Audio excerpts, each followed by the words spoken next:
Boa tarde. Meu nome é Renata Moreno, Tica Moreno, e hoje a gente vai conversar sobre o trabalho doméstico e de cuidados, mais especificamente sobre o impacto das tecnologias digitais no cuidado e a entrada das plataformas digitais no trabalho doméstico e de cuidados. O motivo dessa conversa de hoje é o lançamento do boletim O Cuidado na Era Digital, que foi lançado pelo Instituto Lula, junto com outros 5 boletins que foram produzidos pelo Núcleo de Mapeamento da Fronteira Digital. O FrontD, que é o nome do nosso núcleo, faz parte do projeto do Instituto Lula chamado Novas e Velhas Desigualdades na Era Digital, no Brasil, da terceira década do século XXI. Todos os boletins estão disponíveis na página do Instituto Lula e vão estar aqui na descrição do vídeo. O boletim O Cuidado na Era Digital apresenta um mapeamento de usos e tendências das tecnologias digitais na economia do cuidado. A gente analisou as características das plataformas digitais no trabalho doméstico de cuidado, chamando atenção para algumas diferenças entre os efeitos das plataformas nesse setor e em outros setores da economia mais conhecidos como entregadores ou motoristas. As plataformas digitais, no caso do trabalho de cuidado, no trabalho doméstico, não inauguram a precarização desse trabalho, que já é muito marcado pela informalidade, pela baixa remuneração, como uma norma, né, no setor antes da entrada das plataformas. Mas, ao mesmo tempo, o funcionamento das plataformas, o controle dos algoritmos sobre o trabalho, intensifica os ritmos da exploração, fragmenta as tarefas e exige maior disponibilidade ainda de tempo das trabalhadoras. Então, é muito importante a gente ampliar a conversa sobre isso, as informações sobre isso, que são muito difíceis, inclusive, de encontrar, e também avançar na compreensão de como isso que se chama dataficação e os impactos da dinâmica do capitalismo digital acontecem também na dinâmica do trabalho de cuidado, seja ele remunerado ou não. E nessa dimensão do trabalho de cuidado, do cuidado não remunerado, o boletim também aborda brevemente como que o cuidado, essa esfera do cuidado, das necessidades do cuidado, especialmente com os idosos, vai entrando na chamada internet das coisas, por meio dos dispositivos inteligentes para monitorar, principalmente os idosos, prever e acionar apoio de emergência. Esse é um setor em expansão, principalmente nos países do norte, com financiamento das grandes empresas de tecnologia, e é um setor que a gente está prestando mais atenção, mas a gente vai conversar menos sobre ele aqui. Eu estou falando isso mais para vocês terem interesse em ler o boletim também. Uma das questões que a gente indica no boletim, mas que segue também para o debate, é que as tecnologias digitais, a digitalização nessa esfera do cuidado, não substituem o trabalho de cuidado. E mesmo quando os dispositivos de inteligência artificial, esses dispositivos inteligentes, são incorporados para facilitar o cuidado em situações de emergência de idosos dependentes, eles acabam dependendo de uma rede de apoio, que segue sendo prioritariamente uma rede familiar. Então, é importante destacar que mesmo aí, o trabalho não é não é porque as grandes empresas de tecnologia estão olhando para esse setor que o cuidado está sendo necessariamente valorizado. A indicação do estudo é que não é o trabalho de cuidado que se valoriza, mas esse processo de extração e processamento de dados pessoais permanentemente, a partir dessa crescente necessidade de cuidado que nossas sociedades estão passando. Então, espero que vocês se interessem por ler o boletim, o link está aqui embaixo na descrição. Eu vou finalmente apresentar as nossas super convidadas para dialogar sobre o tema do cuidado e das plataformas digitais no trabalho de cuidado.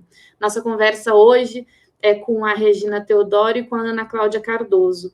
A Regina atuou no Sindicato de Trabalhadoras Domésticas desde 1995 até 2019.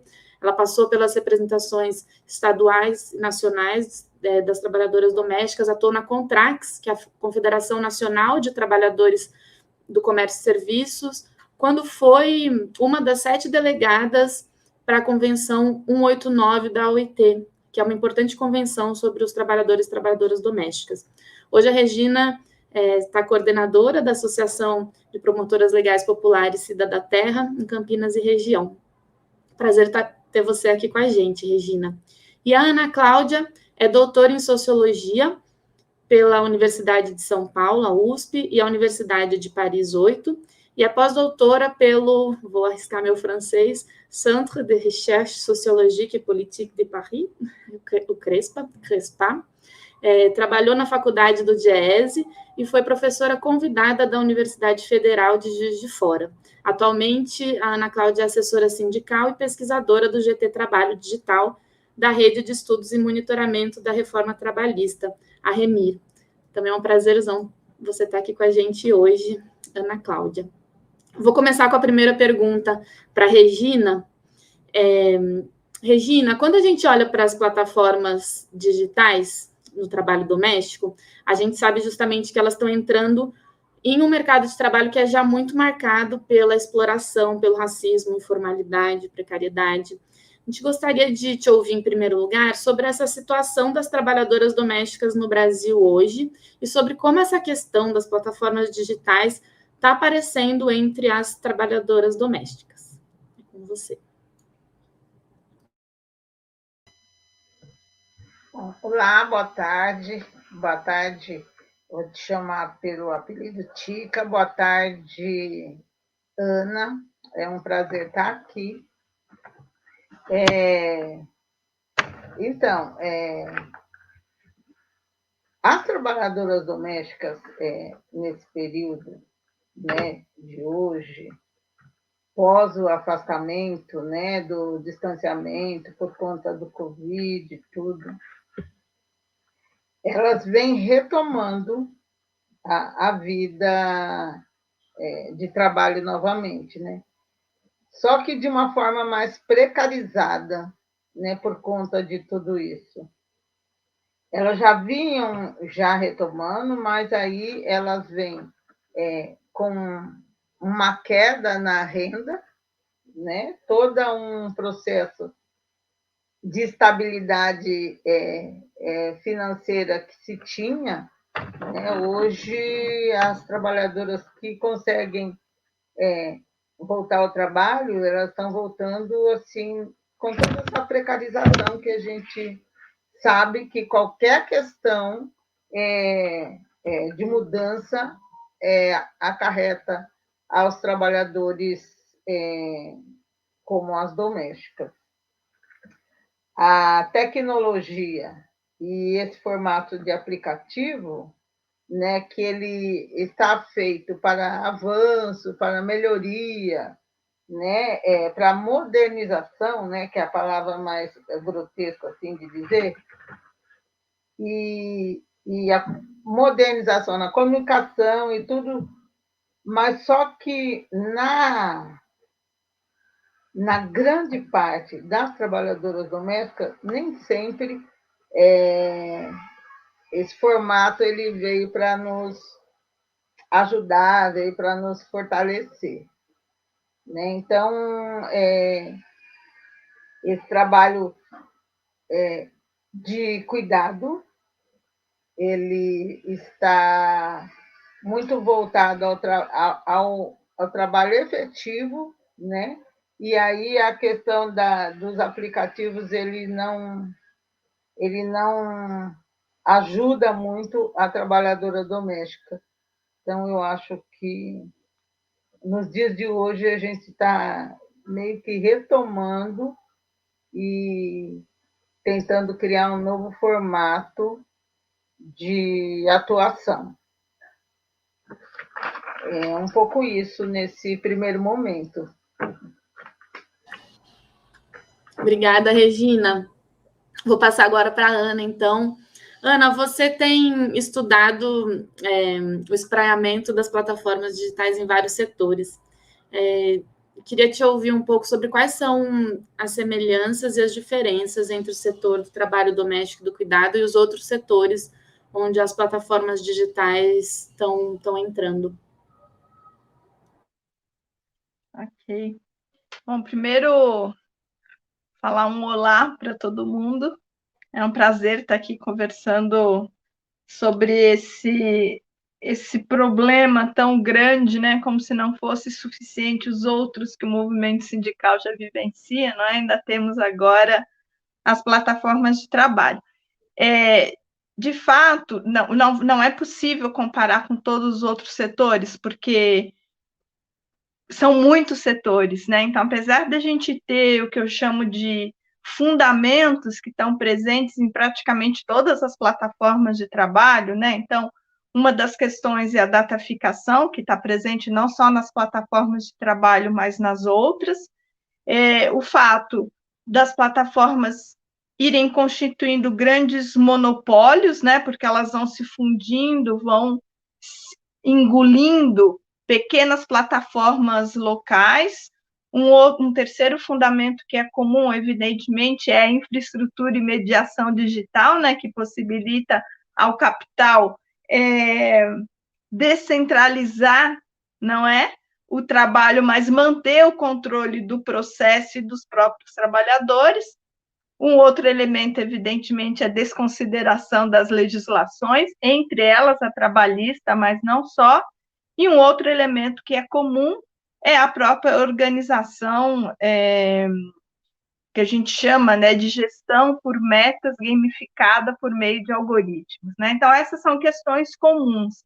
Mas, e a ideia é exatamente de fazer aquela série, né, para mostrar as plataformas de trabalho em cada setor, é porque em cada setor as plataformas funcionam têm as suas especificidades, elas partem desses pressupostos comuns, mas elas se realizam de forma diferente, né? Ou seja, a própria relação da plataforma com os trabalhadores ou com os clientes não é a mesma, né? Bem diferente.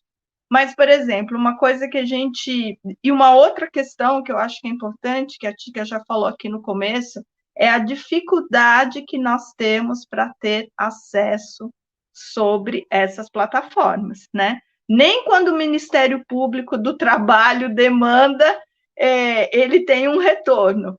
Então, uma boa parte das vezes a gente faz as pesquisas, né? Óbvio, a partir da conversa com os trabalhadores e as trabalhadoras, porque são eles e elas que vivenciam o trabalho, e a partir da análise dos sites das plataformas.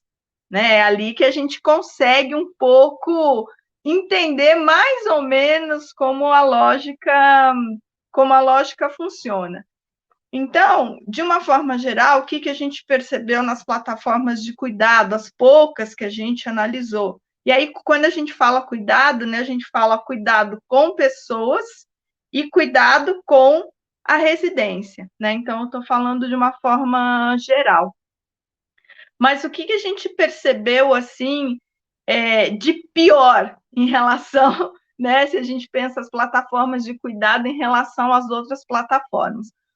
O primeiro, uma coisa que é muito comum, por exemplo, com as plataformas de transporte, que as plataformas de cuidado, elas definem as suas promoções, né? Então, são elas que definem. Então, uma limpeza de 6 horas custa R$ 20, né? Então, aí, o trabalhador ou a trabalhadora, se não aceita, corre o risco depois de não receber outras demandas. Então, acaba aceitando e quase pagando para trabalhar, né? Então, essa é uma coisa que a gente tem visto que é muito comum, que as plataformas estão fazendo promoção o tempo todo, sobretudo no Brasil. Por quê? Porque no Brasil, as plataformas de cuidado demoraram um pouquinho mais para chegar, né? Fora do Brasil, as plataformas de cuidado, elas chegaram antes, são bem mais, há muito mais quantidade de plataformas de cuidado do que transporte e de entrega, por exemplo. Mas no Brasil, até para convencer, não é, os clientes de que seria interessante, né, fazer a contratação do trabalho a partir das plataformas, então elas fazem muitas promoções, muitas.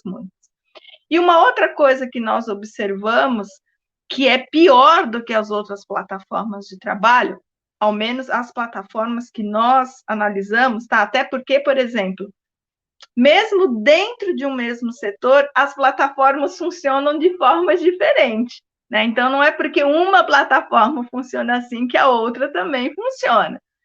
Mas, por exemplo, o que nós vimos e que nos deixou estarrecidas, né? E eu estou falando eu e a Maria Júlia, que é uma pesquisadora que agora está na Unicamp, que a gente tem estudado um pouco esse setor, é que na plataforma tem o perfil da trabalhadora e do trabalhador, né? Então, por exemplo, se numa plataforma de transporte ou de entrega você faz o seu pedido, e depois você vai ver, por exemplo, na plataforma de transporte, depois você vê a foto do trabalhador, não é? O que evita um pouco a discriminação, porque a pessoa já aceitou, o cliente já aceitou o pedido. No caso das plataformas de cuidado, não, você tem o perfil com a foto antes. Então, óbvio, né? Os estudos da OIT já estão mostrando, óbvio, que essa é uma questão discriminatória. Não é? A gente conhece a nossa sociedade é racista, a nossa sociedade tem um modelo padrão de beleza, de etc. Então, óbvio, não é? Que essa questão de ter a foto antes é algo que piora, que leva, que tem um risco de uma discriminação muito forte. Então, essa é uma questão que a gente tem que se atentar também. Obrigada, Ana Cláudia. Vou contar para vocês que a Ana Cláudia mencionou uma série de artigos de pesquisas que estão fazendo sobre diferentes setores e acabou de ser lançada a revista do Diese, né? Com os artigos da pesquisa que a Ana Cláudia participa, coordena, e aí eu convido todo mundo para acessar a revista, porque realmente dá um panorama bem importante, bem grande da situação. Isso que você está trazendo, Ana Cláudia, aí no final, foi uma coisa que também, para mim, quando estava fazendo o boletim, me impressionou muito, assim, e assim, como que algumas plataformas, inclusive, gente, usam uma das plataformas, né, que é uma plataforma que não é do Brasil, mas que está aqui no Brasil, de contratação de babás, parece que as imagens todas foram feitas em outros lugares, né, tanto as trabalhadoras que aparecem no site, assim, são todas trabalhadoras brancas, e as crianças também. É uma coisa muito explícita, né? E também é muito explícito como que mesmo quando as plataformas falam que existe alguma capacidade de negociação entre a trabalhadora e as famílias, por exemplo, na verdade, o que esse funcionamento é para que mais pessoas contratem o trabalho, né? Então, em uma das plataformas de faxina,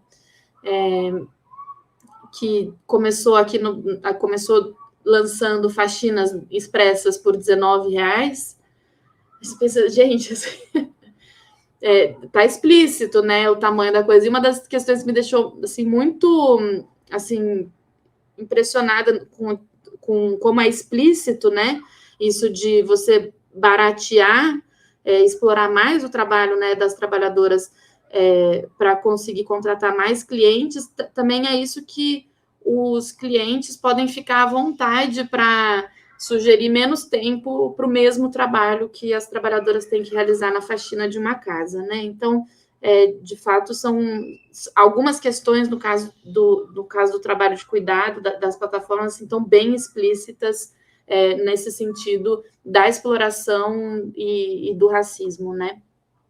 Vou seguir aqui para a segunda rodada. Vou continuar com você, Ana.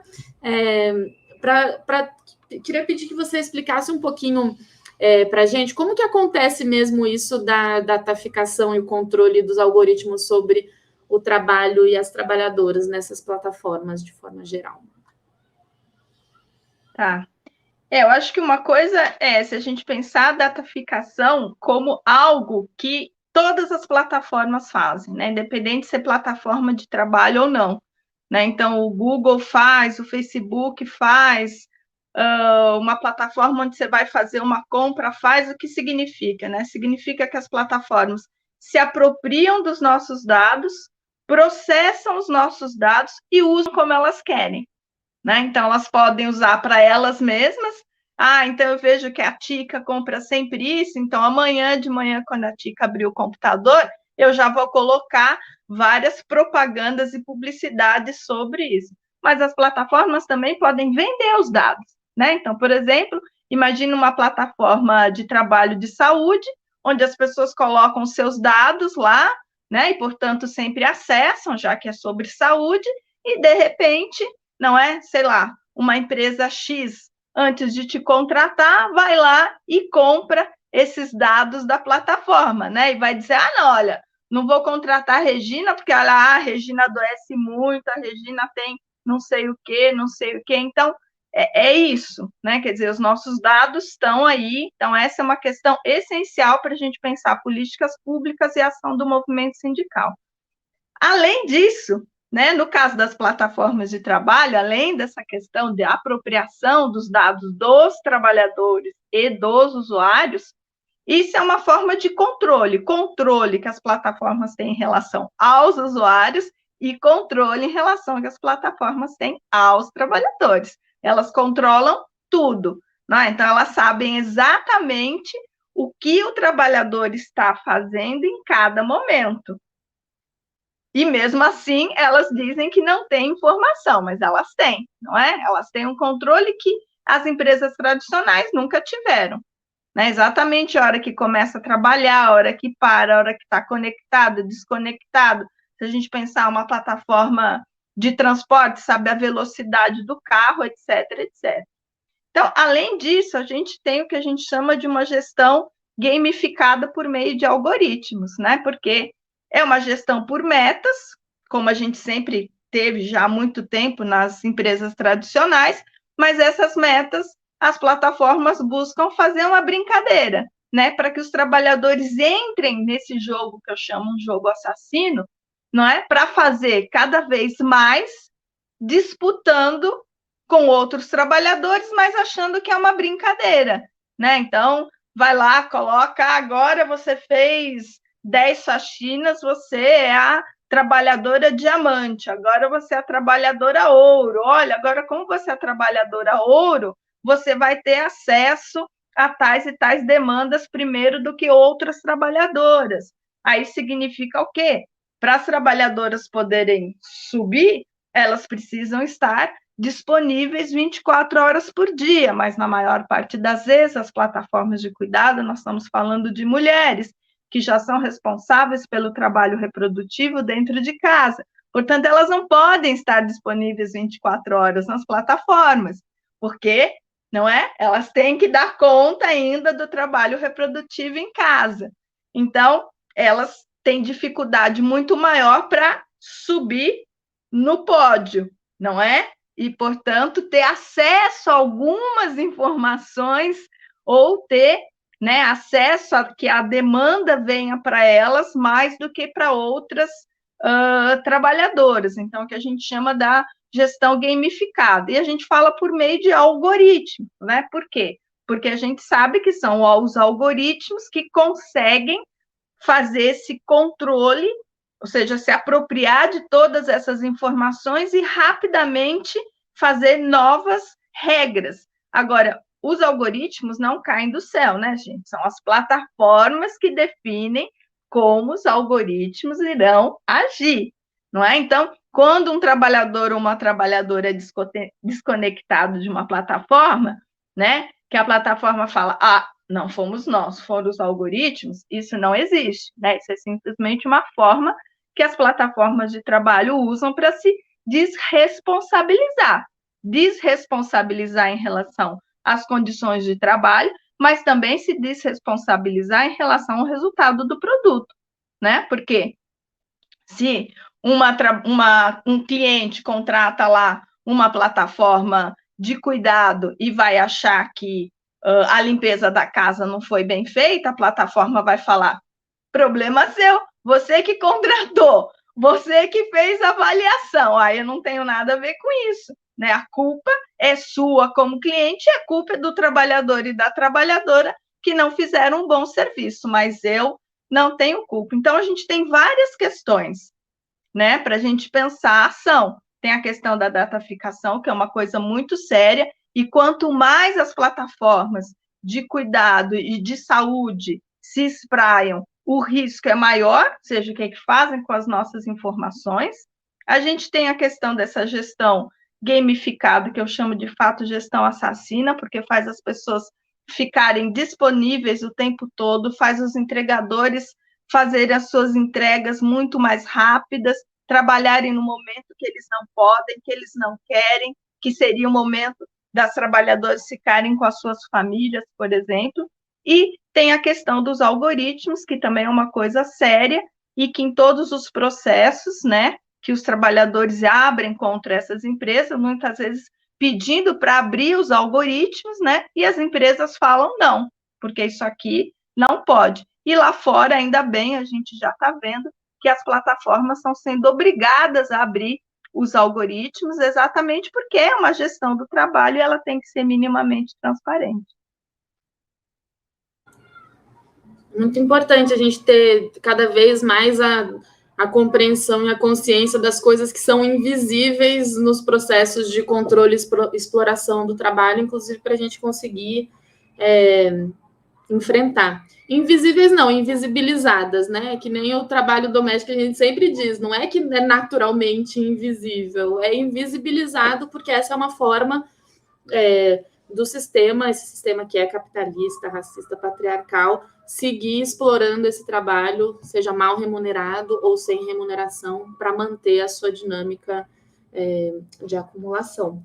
Regina, queria te ouvir de novo um pouco mais assim sobre como você está vendo os impactos então dessas plataformas e das tecnologias digitais de forma geral no cotidiano do trabalho mesmo, das trabalhadoras domésticas, no cotidiano do cuidado. E aí, se você quiser também contar para a gente, seria bem importante como você está vendo também os desafios para a organização das trabalhadoras nesse contexto, tanto considerando essa situação que foi aprofundada pela pandemia, que você já trouxe no começo da sua fala, mas essa dinâmica das plataformas também. Queremos te ouvir. Ok.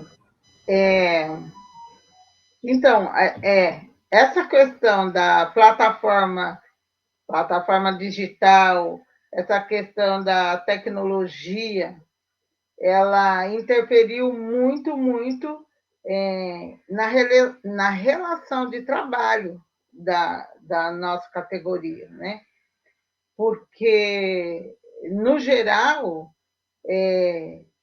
as trabalhadoras domésticas, por exemplo, quando vai tratar um trabalho, você relacionava diretamente com as pessoas. Aí, quando vem, como eu disse, essa modernização, e que todo mundo tem que fazer parte dessa modernização, e aí é real, é ciente que a maioria das trabalhadoras domésticas ela não tem, como já foi dito, a condição de estar atualizada com aplicativos, com tecnologias modernas. Naturalmente, são nossos filhos que têm, e a gente não consegue alcançar essa modernidade. E, com isso, vai se implantando, né? Vai se implantando essas tecnologias e a gente tem que ir seguindo. E para as trabalhadoras, começa essa questão já há algum tempo antes da pandemia, muito antes da pandemia. Isso se inicia quando a gente tem uma reforma trabalhista. E por essa reforma trabalhista, aí aparecem aquelas agências que, que vem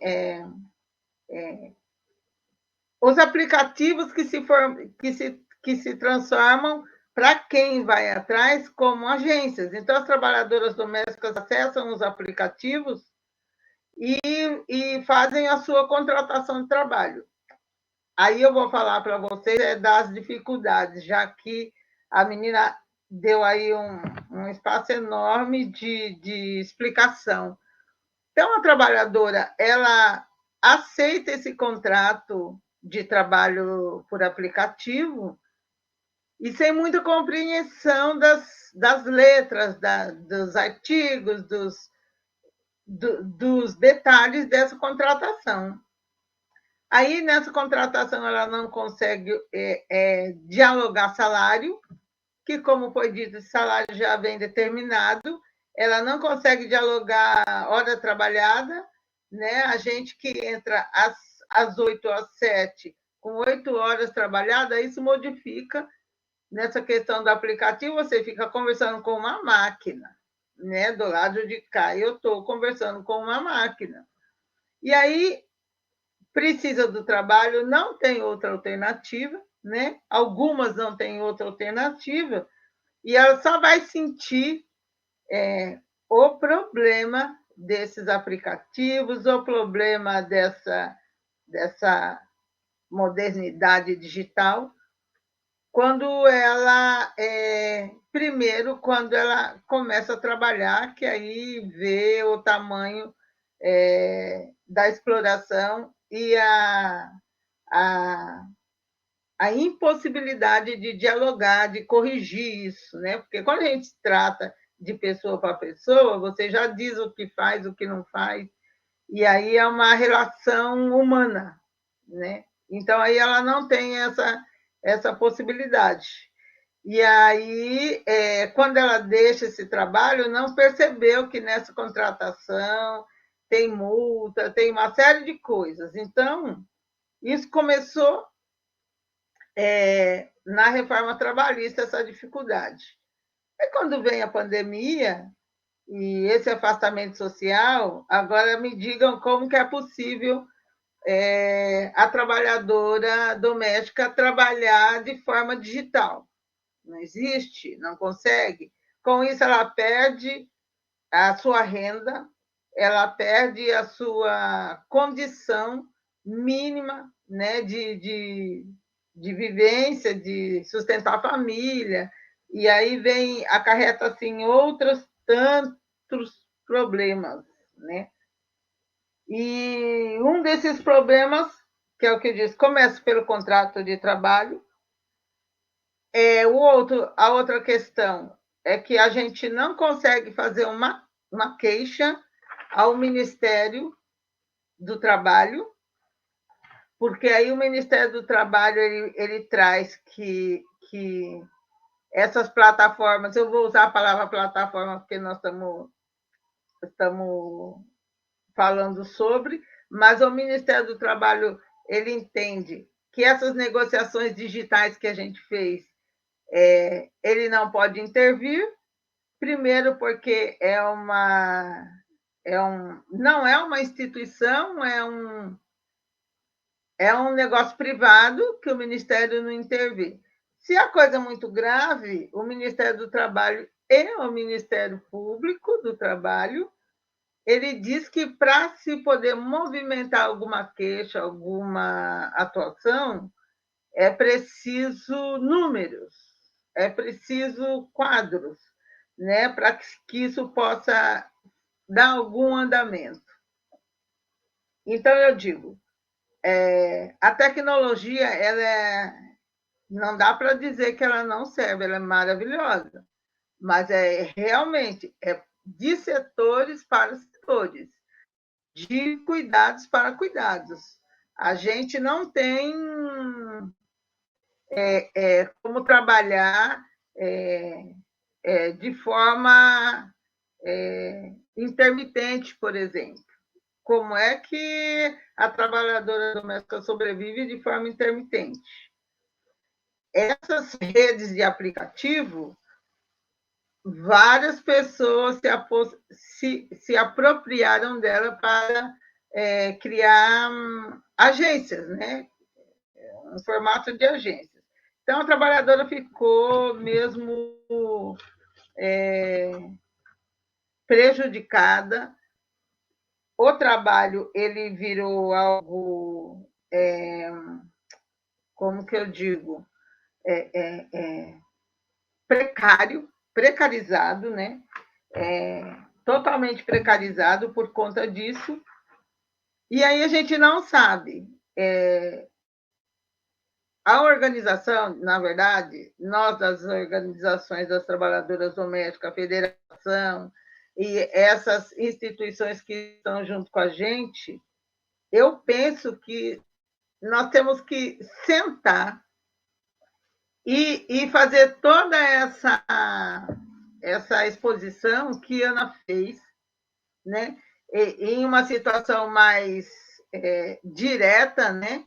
E pensar como que, para o trabalho doméstico, isso seja.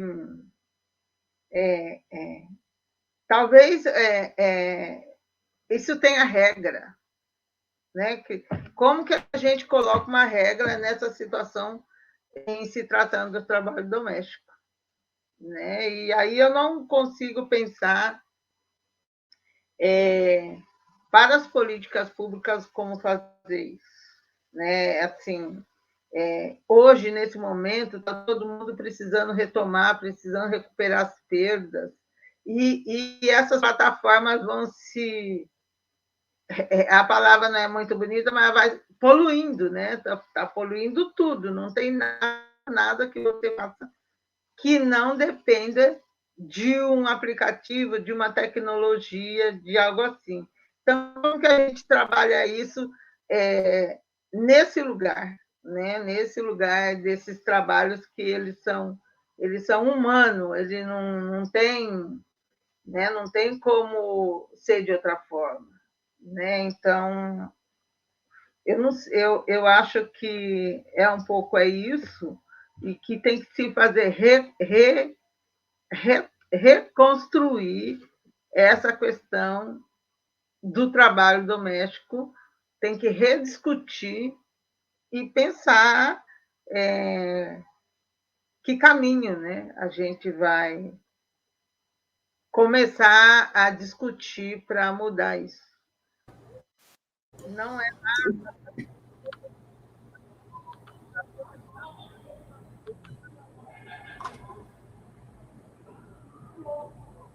Com essas plataformas, por exemplo, não se utiliza mais o sindicato, né? Não se utiliza mais o sindicato das trabalhadoras domésticas, e aí a gente não tem acesso a todas as violências que demanda dessa tecnologia moderna e necessária. Né? Só precisa estar direcionada de setor a setor. Obrigada, Regina. Você já deu até um gancho para o nossos caminhos aqui do futuro e do nosso encerramento. E acho que esse último ponto que você coloca é super importante, né? Primeiro, a afirmação de que o cuidado ele é um trabalho e uma relação humana, né? Entre pessoas. Isso é super importante. E aí, sendo o cuidado, né, da vida, da casa, dos espaços que a gente vive, uma necessidade permanente, sem o cuidado a vida não é possível, nesse momento de digitalização de um monte de coisa da vida, então esse tipo de tecnologia, esse tipo de plataforma que a gente já falou aqui durante esse tempo hoje, não está servindo. Então, qual é o tipo de tecnologia que pode servir? Então, talvez justamente isso aí que você traz é um caminho para a gente pensar qual é a tecnologia digital que pode contribuir para que a sociedade, as trabalhadoras, as pessoas, as famílias consigam atender às necessidades de cuidado da vida e que o Estado tenha, inclusive, sua responsabilidade nisso, né? A gente não pode deixar simplesmente na mão das empresas que vão sempre querer o lucro. Então, qual é a tecnologia para garantir o cuidado e para garantir os direitos do trabalho também de quem cuida, né? Acho que isso é um jeito, inclusive, da gente ir seguindo para o encerramento, na verdade, né? Que eu queria vocês rapidinho, 2 minutos, assim, que vocês pudessem fazer uma última intervenção, trazendo um pouquinho rapidamente o que vocês veem como desafio, né? A Regina já entrou nessa conversa, né? Os desafios, pensando nas políticas públicas, pensando no debate com o Estado, nas exigências com o Estado, na regulação das empresas, no debate sobre a tecnologia, quais propostas, né, a gente tem para enfrentar essa situação. E aí vocês já podem se despedir. A gente não combinou quem começa com essa última. Vocês ficam à vontade.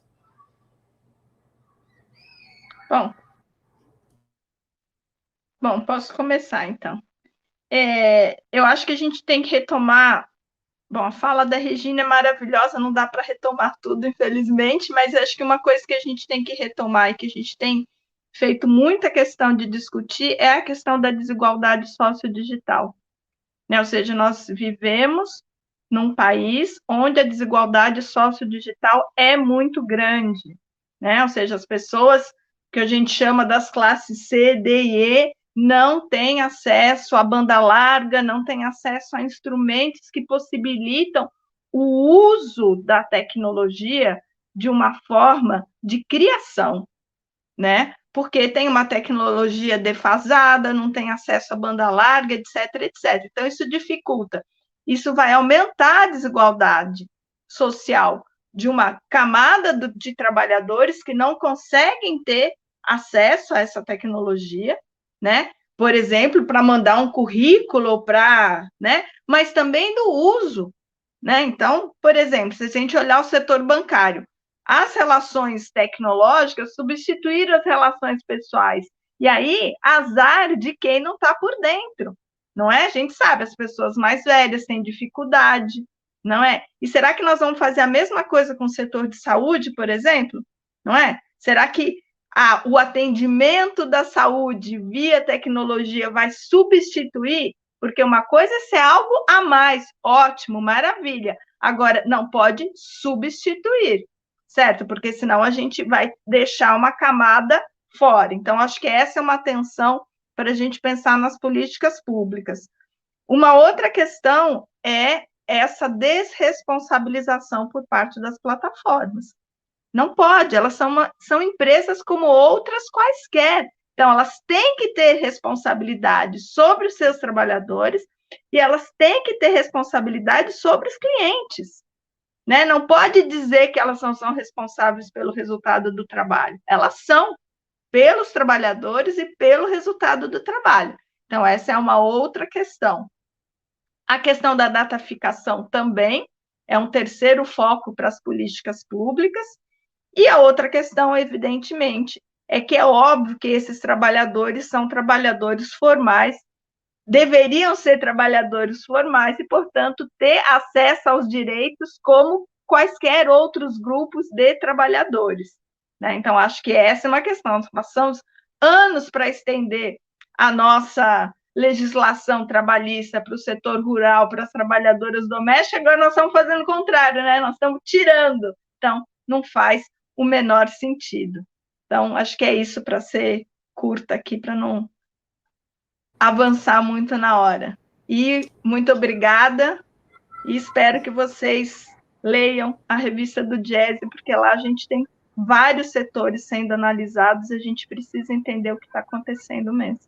Obrigada, viu? Obrigada, Ana. Acho que tem justamente isso, né? Essa é uma conversa que precisa seguir permanentemente para a gente conseguir identificando quais são os problemas, quais são as propostas, quais são os caminhos para a gente conseguir efetivar os direitos e essas reivindicações todas. Regina, você agora tem seus últimos 2 minutos. Então, como eu já até tinha antecipado, eu acho que assim não tem como, né? Primeiro, a gente precisa definitivamente sentar e repensar como que a gente coloca isso como um problema para buscar soluções. E aí, nessa parte de políticas públicas, a gente tem que recorrer a gestões, né? Então, por exemplo, aí o projeto A Casa que nos traz essa oportunidade, está falando, a gente poderia construir, pensar junto, né, uma saída para se pensar posteriormente numa política pública que reconheça essa diferença de possibilidades de trabalhadores e de setores. Não tem como. Então, precisa ser revisto isso, inclusive, como a Ana disse, para garantir os direitos que, com essas plataformas, a gente não tem direitos. A gente tem sobrevivência, né? Não tem direitos garantidos e não tem o mecanismo para ir cobrar esses direitos. E essa é uma questão, para mim, assim, nesse momento, mais profunda, né? Estudiosos e tal colocam sempre as vantagens, né? Só que não avalia as consequências, inclusive desse lugar que na questão de classe, né? Para quem favorece, para quem não favorece as plataformas digitais e os aplicativos e tal.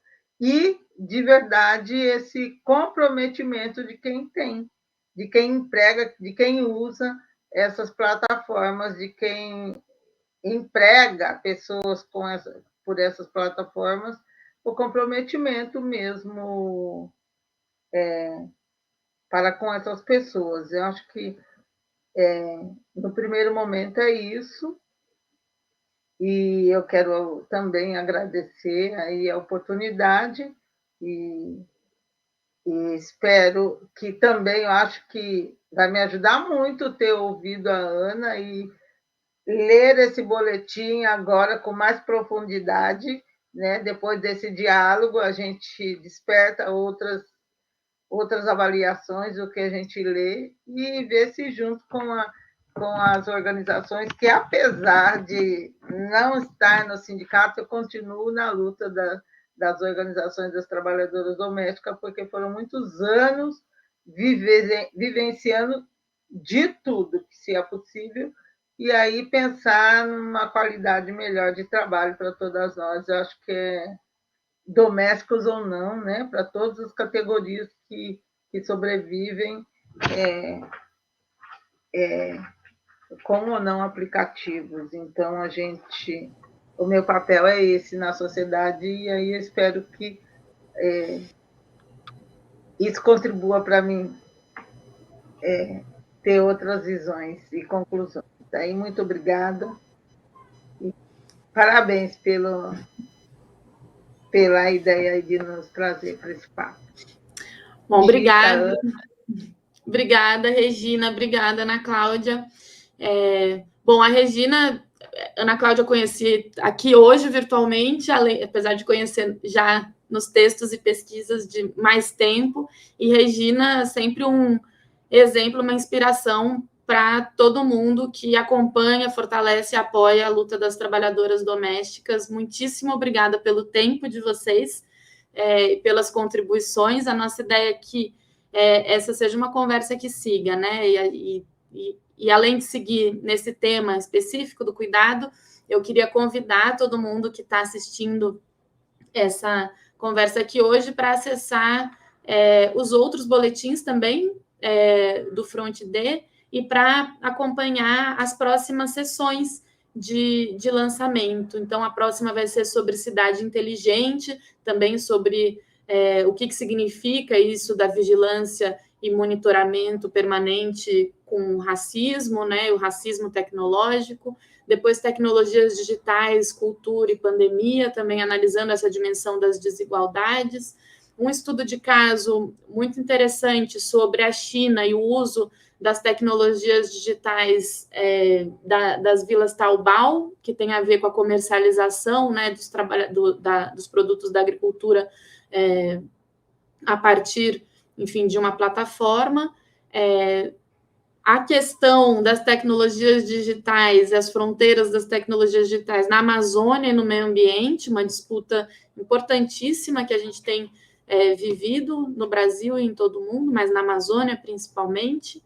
E também o último, que é sobre tecnologias digitais no ensino superior.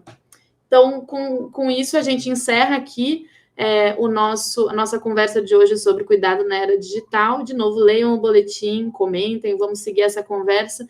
E queria muito agradecer a Egli, que não está aparecendo aqui, mas está garantindo a nossa conversa, garantindo a infraestrutura toda. E para a gente sempre é importante visibilizar todos os trabalhos necessários para que a vida, as relações e os debates sejam possíveis. Obrigada, Egli. Obrigada a todas vocês.